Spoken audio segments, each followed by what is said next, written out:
بسم اللہ الرحمن الرحیم. عزیز طلبہ، ویڈیو لنک طریقہ تدریس کے ذریعے جماعت دہم میں اپنے سلسلہ تدریس کو آگے بڑھائیں گے. اس سے پہلے ہم سوال نمبر 2 تک کام مکمل کر چکے، جس میں ہم نے نظم کا مرکزی خیال سمجھا اور تحریر کیا. سوال نمبر 3، خالی جگہوں میں مناسب لفظ لکھیے. یہ تمام خالی جگہیں آپ کے اشعار پر مشتمل ہیں. اس کے لیے آپ کو اپنے کتاب میں سے جو اشعار ہیں ان کو دیکھنا ہوگا اور اس میں جو مناسب لفظ ہے اس کو یہاں پہ لکھنا ہوگا. مثال کے طور پہ اگر ہم پہلی خالی جگہ دیں گے تو لکھا ہے بندھے ہیں ڈیش سخت زنجیر سے. بندھے ہیں ڈیش سخت زنجیر سے.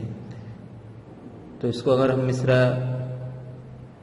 دیکھیں گزشتہ جو ہماری نظم کی اس میں موجود ہے تو مصرع کچھ اس طرح ہے کہ بندھے ہیں بہم، جس کا ہم نے انڈر لائن بھی کیا تھا، بندھے ہیں بہم سخت زنجیر سے. تو اس طرح اس خالی جگہ میں بہم آ جائے گا، بندھے ہیں بہم سخت زنجیر سے.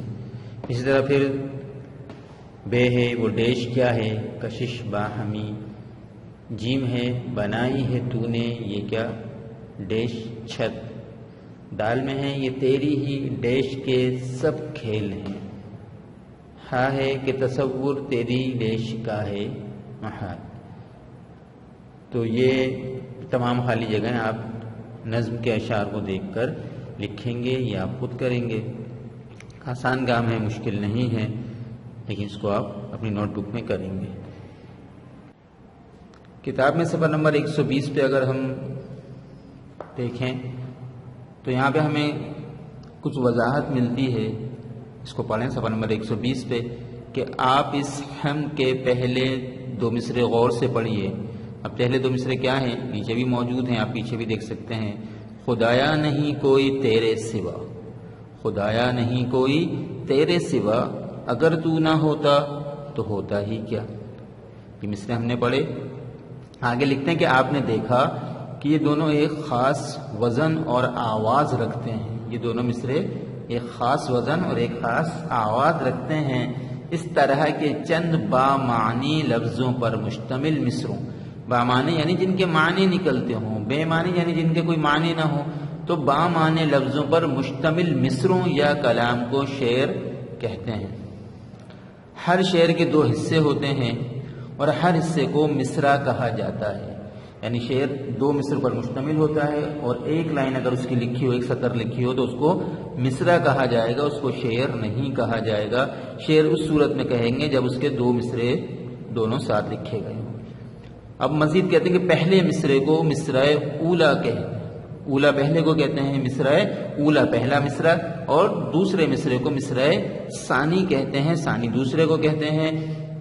اسی طرح یہاں سامنے آپ نے دیکھیں کہ خدایا نہیں کوئی تیرے سوا، خدایا نہیں کوئی تیرے سوا مصرع اولا، اگر تو نہ ہوتا تو ہوتا ہی کیا مصرع ثانی. یہاں تک ہمیں مصرے کے متعلق بتایا گیا کہ شعر کے ایک حصے کو مصرع کہتے ہیں اور 2 مل کے شعر بنتے ہیں، اور پہلے مصرے کو مصرع اولا اور دوسرے کو مصرع ثانی کہتے ہیں. آگے مزید وضاحت ہے. ایک علامت آپ کو نظر آ رہی ہے. یہ جو علامت ہے کہتے ہیں کہ یہ تنہا شعر کی علامت ہے. یعنی اگر ہم کسی تحریر میں بعض اوقات ہم مضامین لکھتے ہیں، کہیں پہ ضرورت پیش آتی ہے تو ہم شعر کا سہارا لیتے ہیں اس تحریر کو خوبصورت بنانے کے لیے، کہیں مصرے کا استعمال کرتے ہیں. تو کہتے ہیں یہ تنہا، یہ علامت جو ہے یہ علامت شعر کی علامت ہے. یعنی شعر ہے پورا تو یہ علامت لگے گی، اور عین اگر لکھا ہے تو یہ مصرے کی علامت ہے. یعنی اگر آپ نے صرف ایک مصرع لکھا ہے اپنی تحریر میں تو اس کے ساتھ آپ صرف عین لکھیں گے. یہ بات ہمیں اس سے پہلے معلوم نہیں تھی کہ مصرے اور شعر کے جو علامتیں ہیں وہ مختلف ہوتی ہیں.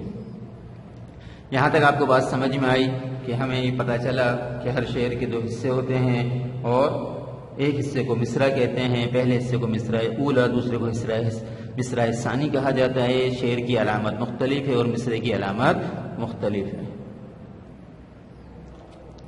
اب اسی وضاحت کو عملی طور پہ سمجھانے کے لیے آپ کو کچھ جوابات پوچھتے ہیں. اب اس میں پوچھیں کہ اس حمد میں کل کتنے مصرے اور کتنے شعر ہیں.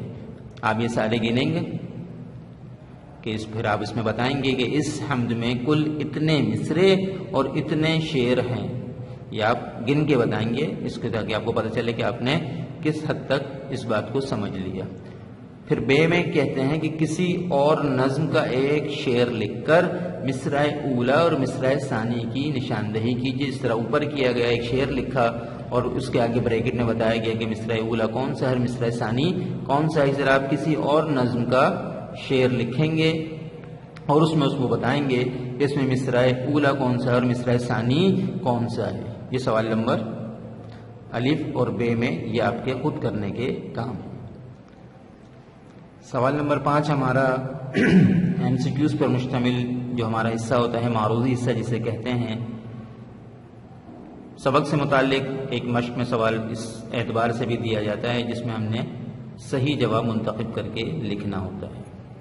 یہاں پہ نشان لگے ہوئے ہیں لیکن آپ اپنی نشاندہی کے لیے اس کو غور سے پڑھیں گے اور اپنے یادداشت کو استعمال کرتے ہوئے اس کو مکمل کریں گے. کہتے ہیں کہ ایک شعر میں مصرے ہوتے ہیں. اب یہاں پہ بولا گیا ہے 2 3 4 6. تو اس اعتبار سے آپ صحیح جو جواب ہے اس پہ نشان لگائیں گے. دوسرے نمبر ہم کے چوتھے شعر میں بن تیل کے چراغوں سے مراد ہے. آپشن دیے گئے پھول، ستارے، بلب یا ہیرے. جیم میں کہتے ہیں کہ اس دنیا کی ہر چیز قائم ہے. آپشن دیے جاتے ہیں تدبیر سے، تکبیر سے، زنجیر سے یا تقدیر سے. یہ اس کے صحیح آپشن پہ آپ جواب لگائیں گے، نشان لگائیں گے. اس کے بعد ہے اس نظم میں لفظ آئین کا مطلب ہے طریقہ، قانون، ضابطہ یا اصول. اور پھر آخری اس میں ہے کہ کائنات میں سب کھیلے ہیں، ہمت کے، قدرت کے، عزت کے یا فرصت کے. یہاں تک کہ آپ کے سوالات مکمل ہوئے، یہ مشق مکمل ہوئی. یہاں تک کا آج ہم اپنا کام مکمل کرتے ہیں. یہ کام جو آپ کو رجسٹر میں کرنے کو کہا گیا ہے وہ اس کو ہدایت کے مطابق کریں گے. جو کام یاد کرنے کے لیے دیا جا رہا ہے اس کو یاد کریں گے. آج کا سبق یہیں پہ ختم ہوتا ہے. نئی ویڈیو کے ساتھ دوبارہ حاضر ہوں گے. جب تک کے لیے السلام علیکم ورحمۃ اللہ وبرکاتہ.